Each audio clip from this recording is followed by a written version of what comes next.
এটা হচ্ছে আইবিএ প্যাটার্নে বাংলাদেশ বিষয়াবলীর কোশ্চেন অ্যানালাইসিস এবং টপিক অ্যানালাইসিস, এগুলো হচ্ছে মেইন টপিক। এবার মেইন টপিকের আন্ডারে যে সাব টপিক আছে কোনটা থেকে কতটা কোশ্চেন আসছে।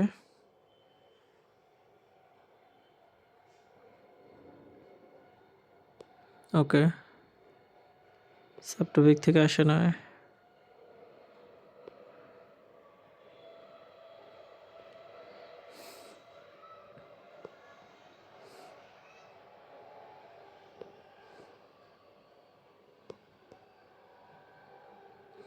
মোট কথা মেইন টপিকের আন্ডারে যতগুলো কোশ্চেন আসছে এটা হচ্ছে মেইন জিনিস, সাব টপিকে করে আসলে এটা ফ্যাক্ট না।